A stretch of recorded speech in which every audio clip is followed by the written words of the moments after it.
Trucking, gonna stand up. Rep the Midwest, get it hype. This the ramp up. Hey, the ramp up, ramp up.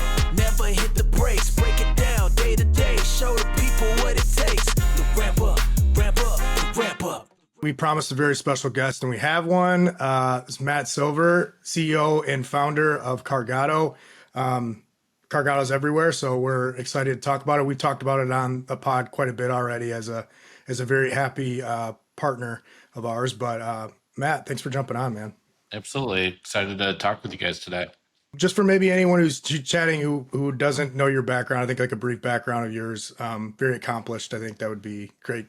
Yeah. So I've been around freight since effectively my entire life, but started working in the logistics industry when I was 19 as an intern at Coyote, initially tracking freight and then calling on paper freight. Ultimately, I operated battery loads, did a lot of different things at Coyote, spent a decade there, started the Mexico business, and then left in 2018, started my own company, Forager. We were a cross-border digital freight brokerage, so we were similar to an Uber Freight or a Convoy, but specifically focused on cross-border.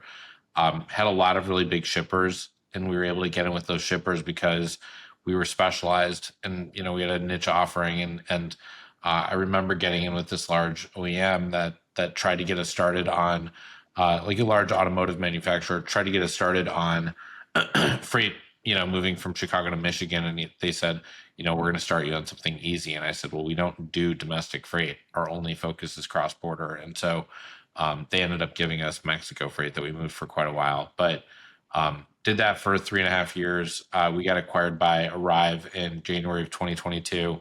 That became their Mexico business. And then I spent about 1.5 years helping integrate and lead it, and then left at the end of September of 2023. Took a week off with my wife and son in the Northeast, and then get started on building Cargado, raised some money. When looking for a co-founder, I met Rylan. Initially got connected with him through another co-worker of all of ours, Ryan Soskin. Him and his co-founder, David Tsai at Good Ship, connected me with Rylan and said, this is the person that you need to build this with. He knows exactly what you need to build and how to build it. And so Rylan and I started talking, and immediately hit it off, started to build the product out, brought some engineers with, and we were off to the races. And so we launched V1 of our load board about 1 year ago, and at the beginning of April of 2024, and now have over 200 logistics companies that are using it to post and cover cross-border freight all across the southern border. That's awesome. So quite a journey from the early days. I was actually on your team in Mexico, Coyote, when I think we're probably moving 30, 40 cross-border loads a day. Then we exploded and grew that pretty fast. But I don't think I've ever asked you this. Who approached you to join and kind of lead the Mexico team? So the way that it started was I was moving these battery loads for one of our battery customers from Phoenix, Arizona to Yuma. And this was at the time I was still supporting Lauren's Freight in San Diego, but I was also part of the West Coast team at this point, I think, under Dave Herbert. And I was booking Phoenix to Yuma battery loads. We were getting freight from a couple of big beverage shippers that were shipping similar lanes from like Tempe and Tolleson to Yuma. I was always covering these battery loads, making a ton of money on them because they were getting booked with the trucking company that was also the company that had the facility in Yuma that was receiving these battery loads. And so it was effectively like a private fleet backhaul into their own facility. And so they could do it for pretty cheap. We were making decent money on it, and I was always booking that freight. And there was this guy on our team that kept giving me shit for not covering the tougher freight that was picking up in Tempe and Tolleson in the afternoons or evenings. But the issue was that these battery loads would take like 20 or 30 minutes, and these beverage loads would take 3, 4, 5 hours. Nobody wanted to pick up those loads, and they definitely wouldn't do them for $250. And so I got all this shit from everybody on the West Coast team that basically said, like, you're not covering these tougher loads, you're hunting for gravy, and that was not what I was doing. And so I took it upon myself to try to go develop that lane. And so I started cold calling carriers in Yuma and Calexico, and basically draw a 150-mile radius around Yuma. And I said, I'm going to figure out how to develop this lane. I'm going to find other carriers for it. And so I found like 3 or 4 carriers that could do Phoenix to Yuma. And then I basically completely owned that lane. It was 250, 275, 300, 350. Like I had a range of carriers that would do that freight for different rates. But I always had, the guy that was doing all the battery loads because they owned the warehouse where they were going and they had flexibility on the delivery. And so I'm calling through Yuma and Calexico, and I find this one carrier based in that was showing as based in Calexico, and they wouldn't do those loads, but they did want freight from the PNW going back down to Southern California, and I knew that we had freight for that, and so I started giving them those loads, and they said, ideally we would take these loads to San Diego or Calexico or into Mexico. So I said, well, we don't have any Mexico freight. But let me see what I can find you going back down to LA or San Diego or maybe Calexico. So I start booking these guys on freight going to Southern California. I then at some point moved back from San Diego back to Chicago, wanting to continue to develop my career. Moved over to the bullpen team for like a month. And I had all these carriers that I'd still been working with, including this carrier from Calexico. And then moved over to private fleet, and I kept this carrier and kept working with them. One day, somebody sends out an email to the whole company saying that he had Mexico opportunities from a customer and needed help quoting it. And I thought, all right, I'll give this to Ricardo and see if he wants to move this freight, because he's told me that he wants Mexico freight. It's TBM is the carrier. And so I sent this email to Ricardo and said, here, can you quote this stuff? And he quoted it. And we got, that freight and started moving it. And I made way more commission on that freight than I was making on all the freight I was booking in private fleet. And so I started booking more of that, started looking for more Mexico freight. One day, Eddie Leshin comes over to my desk, who was the COO at the time, and says, hey, what are you doing booking this Mexico freight? And I said, well, I'm making more money on this than I was making on domestic freight with like Bob Evans private fleet. And well, you can make good money with reefer fleet, but like I wasn't making as much money on like the dry stuff. And so he said, all right, well then your new job is to go figure out how to grow Mexico. Go over there, sit in the corner. There's another guy over there named Clark that you can go sit with. And you're going to report to Bob Chappias. And so I went, sat in the corner with Clark, and the first thing we ever tackled was an Owens Corning bid. And I saw that somebody else had tried to price it, and like the rates from Tetla to Los Angeles were wildly different than the rates from Tetla to Ontario, California, even though, those are both crossing through Laredo. The rate from Laredo to LA and Laredo to Ontario, California is basically the same. Like, you might be a little bit different with the mileage, but the rates were like wildly different. And so I realized that if you just went and looked for the mileage from Laredo, Texas to all these destinations, because the customer told us that the freight was crossing in Laredo, I could go through the system and find rates for Laredo to all these destinations. And then I just needed to figure out what the rate was for Tetla to Laredo and add that to the US portion, and I could quote it. And so I figured out that first piece.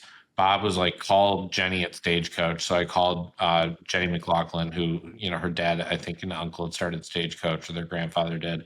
And she was like, call Larmont. And so I call Larmont, this carrier in Mexico, and they quoted the lane for us from Tetla to Laredo, and we used that rate and got the US portion and priced it and sent it to the customer, and we won a bunch of freight. What's funny is I was just with Derek Zetlin recently and was talking to him about that, who's also at Good Ship, and he it was his account. And he like had no recollection of this whole experience. And I was like, I went down to Laredo. I met with their customs broker. I met with the people from Owens Corning in Laredo at like Zuniga's warehouse and everything. That was like my first time in Laredo, and it was very eye opening. So like, it was funny to go through that whole story. Was that with Derek recently after being at Manifest. What struck me was I remember talking to some people on the Heineken team that were like, this is a huge, the customer has a huge pain in the ass with all the accessorials they pay at the border because they're translating everything, but they can never get the trucks to arrive at the same time. And so they're paying all these layovers and detention. I remember they came to Heineken came to us and said, hey, can you guys do Mexico? Were you involved in that early on too? Yeah, I tried to get TBM to bid on it. I was not.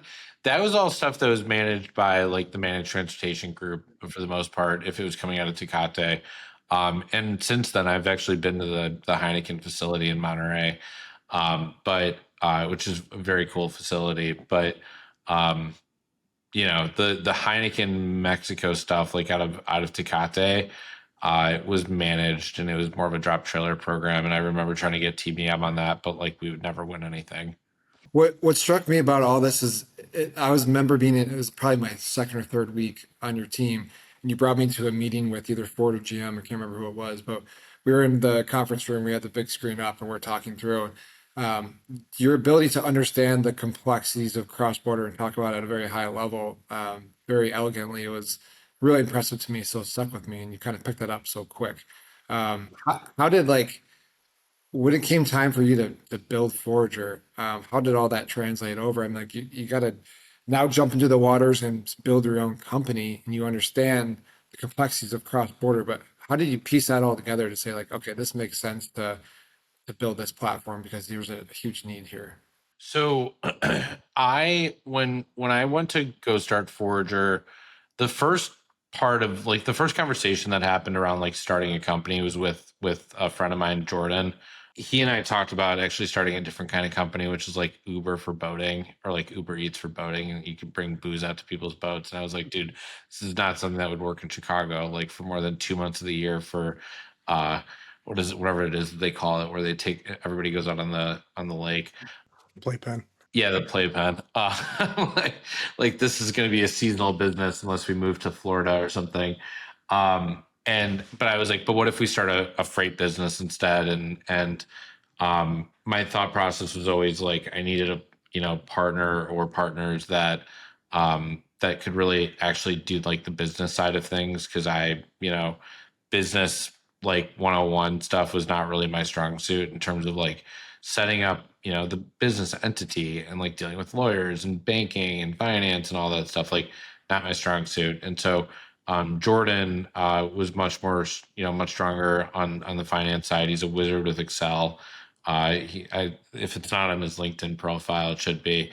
But really strong with Excel and everything around modeling. He was getting his MBA at the time, and then Jesse Essman, who had been at Coyote, and I wanted somebody that could kind of run operations. And so, what's interesting is like at the time, I thought like find two people that I trust and I'm close with, that can be great co-founders, and they were two people that I still trust to this day.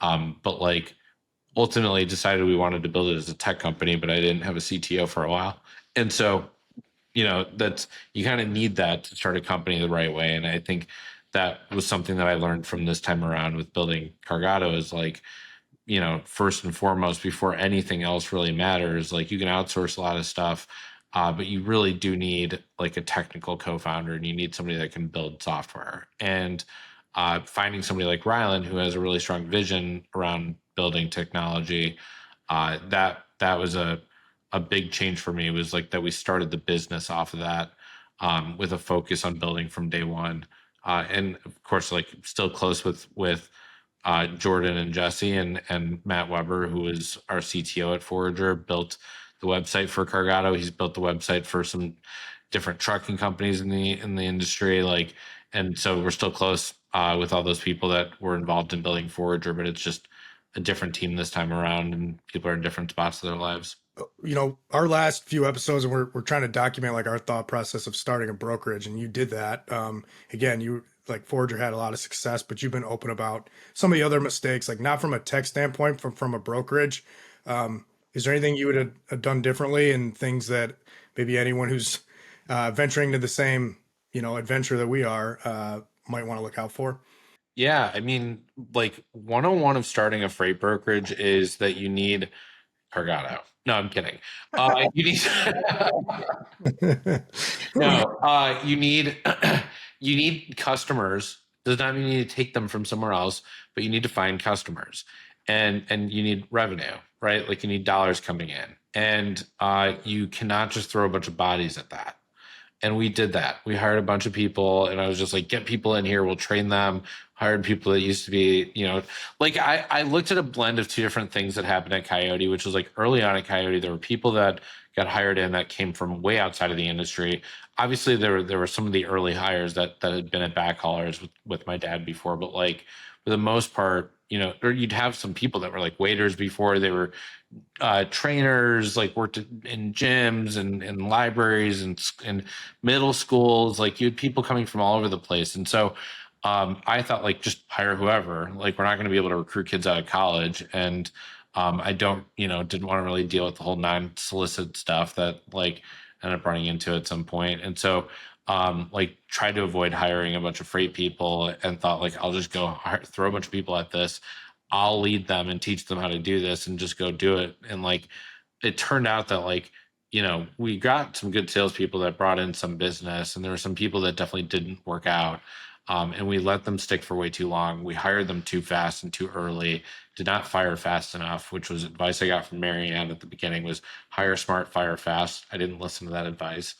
And in hindsight, like my advice to people that are starting a brokerage is like, start really small, like go get your first customer, like don't hire anybody until you have your first customer, and then like cover the freight yourself. And like in some cases people might want to start as an agent versus starting as a standalone business. Like there's that ability to just like plug in and go that you hear from different people that value that path. So like you need to be able to like start with business or find business to start and not start spending money until you've got that business. And like if you don't have the capital, then you definitely need the customers. How did you, and that's very good advice. How did you approach like a scenario where you're going to need some more support, so you need to hire proactively, but you also know you're taking a calculated risk because if it doesn't pan out how you think it will, then you're putting yourself into a bigger hole. Just curious how you approach that thought, because we're kind of going through that a little right now. I mean, that's where like when you start to first of all, like it's not a secret we raised money, and like so we had the money to spend, and I spent it like it was my job to spend it, which was a big mistake. But like we could afford to hire ahead and like hire to build a carrier network, because like the concept of cradle to grave like never came through my mind. Like I didn't understand it until much later on. Like and like I think most of the time now it actually makes sense to start cradle to grave before you go build a dedicated carrier department, because like it's hard to do that. Like you need volume to get carriers to want to work with you. And it's like there's that classic chicken or the egg problem where it's like, do you get more freight, you get more capacity, like you get the capacity set up, but like a carrier getting on board with you, unless you're working with like highway and able to really quickly just onboard carriers, like you it's hard to get a carrier to work with you for the first time, especially when you don't have a reputation or don't have a brand. And even like as a silver, like I still couldn't just get carriers to work with us. Like some carriers, yes, were willing to work with us, like if I'd worked with them before, but like others wanted us to pay in advance or wanted to like needed us to be in business for a certain time frame. So you have to like be able to fund it in a way, and it's like funding the payroll and funding paying the carriers before the customers pay you, and so like so you get into factoring and all that stuff. And um I think like if you're thinking about hiring ahead, then you need to have an investment of some sort, and whether that investment comes from uh external investors that back the business, whether that's leaning on factoring so you can get paid faster, or getting an ABL, so like asset-based line of credit, and being able to have credit that allows you to be able to process those invoices and be able to hire people ahead of time. Like you could do that, especially as you start to build up a book of business, you start to have revenue. I know you guys are moving volume and you're starting to grow. So like having that freight there is something that should allow you to be able to start hire support. But also like you guys uniquely can hire a lot of people in Mexico, and scale that differently than somebody that's only hiring in the US. Yeah. I'm glad you touched on the funding process, because that was admittedly like we had no background whatsoever when we were trying to go through that. So I know I've had 10 people reach out saying, how did you guys approach that? And we were like, we stumbled through it. What did you learn? And like, is there any advice you would give for someone who's trying to raise? Because that's a unique, most people from in a freight background don't have that. Look, there's investors that will invest in a freight brokerage. Like a freight brokerage business is not the same as a software business. And I like had that identity crisis that my dad called out like way too late in the process with Forager, which was that we were building a tech company and a freight brokerage. And we had engineers, we had a product team, designers, like we operated like a tech company, but we had a revenue model of a freight brokerage. And unfortunately that revenue model just does not align to what venture investors are looking for. And so you can raise capital.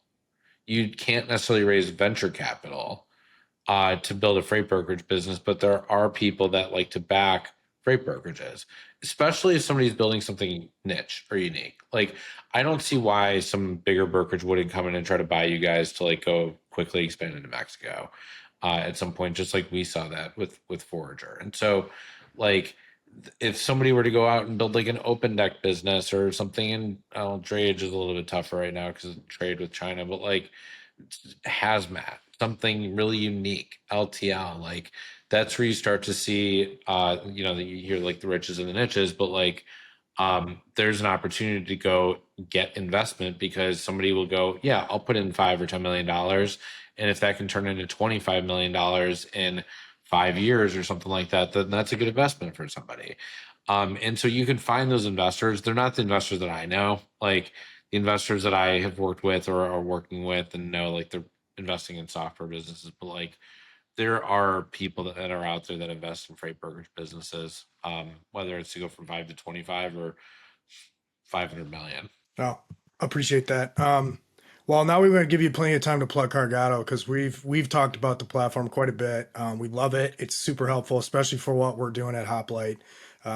So where did I'm sure it's kind of obvious, but as you were going through this process, I mean, you go back and talk about how much the landscape changed from when you first started figuring out, oh, I can just get a Mexican leg rate and then I get the US leg rate. And then that's how I piece together this Mexico lane. The landscape's changed quite a bit since then. And I think you're kind of leading the charge to a degree. So where did the idea come from and how has it been received? So while we were at Forager, there were, obviously how Coyote bought Access America, and we had this whole office in Chattanooga and some other spots in the Southeast, like Birmingham and Knoxville. And there were people that had since gone off and started other freight brokerages or joined other brokerages. They would reach out to me, through LinkedIn or whatever and say, hey, I've got these Mexico opportunities. Can you just like help me out, help me quote this? And be like, I'm like running my own business. Like, why don't you give us that freight? And like, we'll give you domestic freight that we get. And they're like, well, we want to keep this. And so we kind of like co-brokered with them or whatever. And said like, we'll quote it for you, but the rule is that you have to use our software. So we had a shipper portal at Forager that shippers could log into and they could get a quote instantly online, and then they can book the load through the system. And then it would go into the TM, it would like show up in the TMS, like it was attached to it. And it would also show up on the carrier side for carriers to book. But we still ended up having carrier reps have to cover a lot of the freight. And so we would basically, a handful of brokers in the Southeast became customers of ours, and we were moving their freight that was cross border. And it was nice because like we didn't have to talk to the customer ever. We were just talking to other brokers, and they're easier to deal with for the most part. And it was like just easier to execute, and they were using our software. And so it was like more usage out of our tech. And so like, I didn't realize it until like one day I was at Arrive and I was talking to this guy, Duke, and he said, hey, if you could do Forager all over again, what would you do differently? And I said, I wouldn't have built a freight brokerage. I would have built the tools for freight brokers to go do these jobs more efficiently. Because I think you could drop into any freight brokerage, large or small, and like get them to turn on Mexico by asking a few questions and like digging in and then going and sourcing capacity or pricing if you need it. And so I thought like, how do we turn that into software? And so that is, that's a big catalyst for what made me want to go build Cargado was, basically I wanted to go build something that would help people scale their Mexico business without having to actually go in and do it for them. Yeah, well, the growth has been pretty insane. Congrats on that. I know when we demoed the platform initially, it was like, this is a no-brainer, and I think you probably get that feedback quite a bit for anyone who's interested in Mexico. So, congrats. But just in terms of like a project roadmap, you guys are, the cross border, all the different ports of entry are pretty much taken care of on the southern border for the most part, the big ones. What uh what are you at liberty to kind of chat on? What's the future of Cargado look like? So today we're a cross-border load board. The term load board is we use it because it's the easiest way to like have that term land with people in this industry. Um, I prefer marketplace. I know that's like a touchy topic for people with like the digital freight matching or digital freight marketplaces or whatever. But um, first of all, like there's loads and lanes in this marketplace. It's not just load. So a load board is a little bit underselling it. Second, it's not just like a directory with phone numbers to call. It's much more than that. It's interactive bidding and all that stuff. But we want this, at the end of this year, we want this to be known much more than just as a cross-border load board and more of a collaboration platform for freight touching Mexico. And whether that's the way that freight brokers and trucking companies communicate and negotiate today, or how they continue to collaborate when a load's actually in transit, we want to continue to help go deeper into that process and help customers use the data that's getting generated in our marketplace to make better decisions. And so we see this as, very much about the collaborative piece and the tooling piece. And yes, you start with a load board in a marketplace because it was a very clear, obvious like step one as far as what people are looking for. But we're excited about what's coming on the roadmap. I will tell you when it comes to like what I learned, one of the things I learned from my time at Forager is we would try to plan out product releases and say like, we're going to do this thing on this date. And then the engineering team would build a roadmap up to that. And we would like lead, build a marketing plan up to that stuff. And like everything would plan up to that. And then like we'd hit like the timeline, like the product would be ready the day before. We hadn't really tested it. We'd have designs from it that we'd put out and like then and we'd already have talked about it with like freight waves or something. And so it like we were trying always to like do these releases and then I realized like this is so stupid to keep trying to do this. Like just get the thing built first and then go announce it when you're ready to announce it. Like you don't have to plan that far in advance. And so, for Cargado, like we released the first version of the product on April 1st, roughly, but we didn't announce it publicly until September, October. And so I wanted it to really be up and running. I wanted to have customers using it. Like that's where, we've been vague about what's coming on the roadmap, but we will start to get to a point where we've got some really fun features coming and really fun new products coming that people will find exceptionally valuable to, I want to get people out of WhatsApp and into a more structured format for how brokers and carriers collaborate. One thing you mentioned that I want to just touch on real quick is the collaboration piece. You've hired some awesome people, and the ones that I really know well are ex Coyotes for the most part, and the other ones that I've got to meet at some of the conferences are fantastic. But was that a little bit of foresight there, knowing that you'd have to get right in the middle of that collaborative piece with carriers and start kind of have people that are covering certain borders, or was that kind of something more reactionary where you saw it once you had the platform up and you're like, no, we're going to need to have these people to kind of like hold the carrier's hand, but also go to bat for your brokers like us when we reach out and say, hey, we're not getting bids on this, and your guys are actually reaching out to carriers to push them to do it. So back, I don't remember exactly when this was, but there was a point where I tried to pitch some of the executives at Coyote about opening an office in Laredo, and like, I was told I should be the one that moves down there, and I was like, I'm not moving to Laredo. Are you kidding? And love Laredo, but like, I didn't really want to live there. And I think that there's a lot of value from having a presence at the border and having footprint, at the border. And so we have people in Laredo, El Paso, and San Diego, and they can cover the rest of the border cities. I know Hector particularly loves Eagle Pass. Kidding. But we did go to Eagle Pass at one point. It's very interesting. But you need that presence on the ground. And I think we've been very intentional about how we've built up the business and how we've put this team together. And it's both like from a leadership perspective, there's a mix of people that have experience. Well, almost everybody's got experience in tech at this point, but some from freight, some from outside of freight. Rylan having that experience at Convoy and some of the other people on the team coming from Convoy definitely helps. But we've got people that have worked at a lot of the big brokers that, most of the big brokers, somebody on our team has worked at or been part of.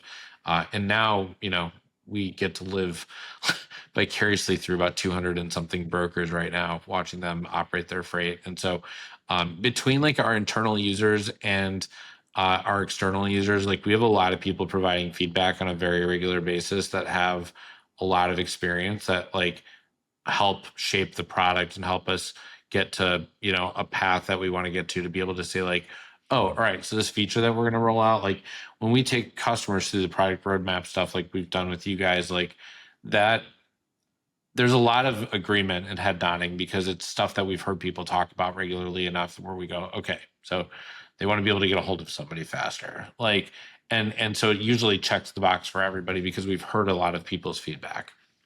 You just mentioned a lot of the collaboration you have with your broker partners. I imagine right now they're all reaching out to you on a daily basis asking about tariffs. I was like the days leading up to, we've had like a few big moments, right? Like going into the end of January, beginning of February, there was concern about tariffs. Same thing going into March. Same thing going to April. Same thing April 2nd, like Liberation Day. So like I remember waking up to text messages from somebody that asking, if like the automotive company that this person was advising was about to see their supply chain completely disrupted. And I'm like, I don't know. I'm trying to figure it out. I have no idea.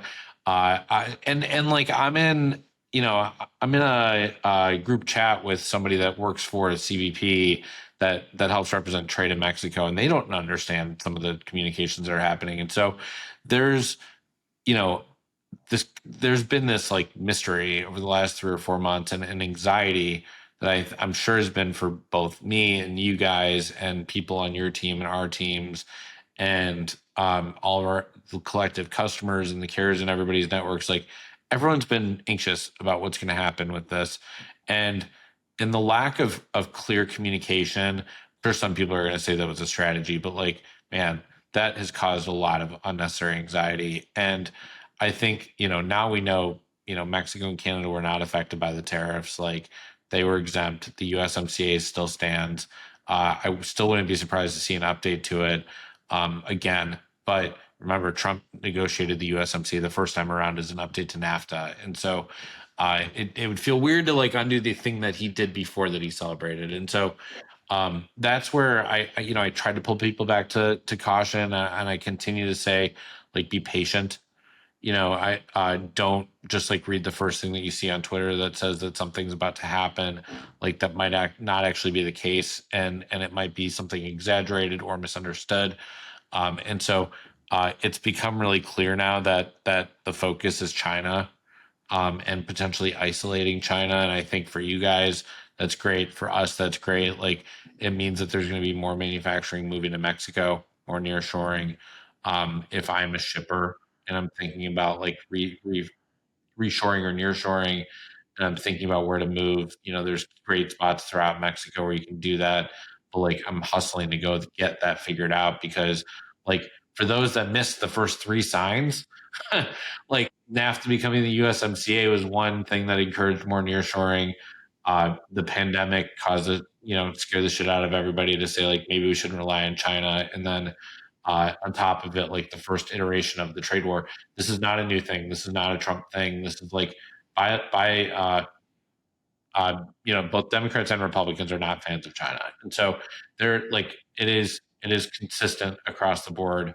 Like the relationship is cold there, and so now with these tariffs, I think manufacturers finally got that final kick that said like, hey, China is not the future for doing business from a mass manufacturing production perspective. It's likely Mexico, if not places like Vietnam and Cambodia. No, well, so you validated one of my questions, which is, does anyone have any idea what's going on? And no, not really. And and it's whether it's consultants, politicians, shippers, or carriers, or brokers reaching out to you, it sounds like they all have the same questions. But I do agree with you. I do wonder what your thoughts are, and you touched on it briefly. USMCA agreement kind of coming up for review next year. It's like, well, could that potentially be pushed into bilateral agreements? Could we potentially see things change significantly? My question is, do you think that agreement will change significantly? And ultimately, what do you think Trump wants out of Canada and Mexico? I think he wants the illegal immigration to stop or slow down even more. I think he wants the fentanyl to stop. Uh, I think it takes two on both of those things to prevent that stuff. It's not just Mexico. But I believe that's the driving force behind the rhetoric with Mexico when it started to happen. Canada, I'm not completely sure, other than just having a personal grudge potentially. But I I don't know. I think the next 90 days are about getting those deals done with countries that currently have tariffs on the United States that are substantial. And I think it's about getting China into some sort of a position that the government or that the US administration wants. And so like it's I believe that the USMCA gets updated at some point. I think it becomes even stronger. I think it means more manufacturing in North America. I don't necessarily think that means in the US. I was just reading about Foxconn. Apparently, they were supposed to have 15,000 people in this factory in Wisconsin, and now they've got about 1,350, like 1,350, not 13,500. So, like they felt, but they announced that factory and that investment, I think, while Trump was in office. And I think that was like a big, like, I remember, I think we had that in our fundraising deck actually during Forager, that they were going to have like this massive $10 billion investment in Wisconsin. And, Foxconn is like a Taiwanese company that manufactures a lot for Apple, like for the iPhone, and they do I think semiconductor chips. And so, like, just, you're going to hear about a lot of people saying that they're going to reinvest in the United States. As to whether or not they actually do that or whether it ends up in Mexico, we'll see what the new USMCA says. I'd be curious your perspective if you're thinking from a shipper, if you're working in supply chain side, and maybe you're in, I don't know, medical devices, or maybe you're in some kind of consumer products or industrial manufacturing. If we're talking about like farming equipment that's produced in Mexico and shipped to the U.S., or electronics, another great example. I mean, if China continues to shift some of that nearshoring as well into Mexico, and can that potentially be some industries that Trump targets next? To say like, I don't care that some of our, I guess, constituents and some of our what's the word I'm looking for, uh, donors essentially have a big footprint in Mexico, but also Chinese are starting to really ramp up their production. I mean, you would see him probably target the entire industry, right? No, I think like when he's done that, it's folded quickly, like we just saw with electronics getting exempted. So I guess this actually goes back to the last question, which is like, what does he want out of Mexico? He wants Mexico to prevent China from doing that. So he wants Mexico to apply similar tariffs to China so that they can't just skip the United States or avoid, like backdoor through the United States. They want to go through Mexico, or sorry, not backdoor through the United States, backdoor into the United States. So going through Mexico into the US, like that's where I think that pressure is going to be applied or continue to be applied, is that the country of origin, which has already been a hot topic, like that becomes even more critical so that people aren't, Chinese aren't just shipping aluminum or steel into Mexico, getting it melted down and restamped and then stamped as Mexican. So I think that's where we're going to see it, but I don't know. We'll see. Obviously, a lot of people were pointing for 2025 for a while, for market to kind of correct or rebound. And we haven't seen that for a lot of the reasons we're talking about. I think there's a lot of uncertainty and shippers aren't sure how to plan for it. And with regard to at least cross-border Mexico, is there anything that you're looking towards or can point to that when that happens, maybe we start to signal a little bit of a change, or is everything just holding pattern and no one really knows? I'm curious if there's anything specific that you'd be looking for in the next 6 months. I continue to repeat the fact that I think that with this trade war with China, it's going to affect imports into the United States, and it is affecting stuff going into Mexico right now too. And so no matter what, like the market's going to be soft right now. I think even produce might not do what you would hope it would do to the market. And so like people, there's like the stuff that you see online if you're in certain like Facebook groups about the US domestic market not being affected by this. We're getting a positive boost from this because of imports going down. And so domestic freight's going to pick up. And it's like, no. like, like that freight comes in through the ports and then it gets like taken apart or processed or packaged, and then it goes in a truck. And it appears to be a domestic shipment to a broker or a carrier. And so I think that we're in for a slow year in general. I don't think we're going to see any crazy spikes. We've seen in our data that we've seen for cross-border pricing information, like we've seen spikes happen right before each like potential tariff announcement. We've seen very noticeable increases in the rates and some of the graphs that we've pulled. So like, but like that's pricing, and I think that's a portion of the market. I don't think that's the whole market. So like, I think we're in for like more of a calm market, and people need to get aggressive to try to grow their business. One last question I got for you, man. In our last episode, we were kind of giving our top three each, like different platforms that we think are emerging, are really cool. We want to give some shine to. Cargado was on the list. Like if you had three outside of your own company, what are some other tech platforms out there right now that you're like, this has the ability to substantially, improve what, the marketplace, or it's just a cool platform in general? So if I'm a shipper and you're not looking at Good Ship yet, you should be looking at Good Ship. That's one. Two, if you're a shipper looking at you're doing a lot of imports and or exports, and you have duty drawbacks, you should be talking to Caspian. I was just Justin Sherlock's the founder. He and I, and then Emil Stefanuti from Gaia Dynamics, just did a podcast with Andrew earlier this week, and talking about trade and all the impacts on tariffs and everything else. And so Gaia Dynamics would be a third startup to look at that is building a way for people to better process customs. So like, I don't know if you've ever been to, customs broker's office in Laredo and you see that big book that's got all the different HTS codes in there. Well, Emil's turned that into a product. And so now customs brokers can use Gaia Dynamics to classify, commodities and products and quickly pull that up using AI instead of having to go through a giant book. And so I'm excited about all those companies. There's so many startups that I've gotten the chance to meet and founders that I've talked to that reach out because I don't know, I've been on a lot of podcasts or something. Maybe I'm kidding. But yeah, those are three startups that I would say I'm really excited about. Awesome. Well, hey man, appreciate the time a ton. I learned a lot on this. Honestly, I know we live in a lot of it, but it's always great picking your brain, man. Congrats on Cargado. Appreciate the time a ton. And thank you. Congrats to you guys. Excited to keep watching you grow. We're working on it, man, little by little. Maybe we're pointed 2026 now for the big boom, but yeah, it's been a fun ride for sure.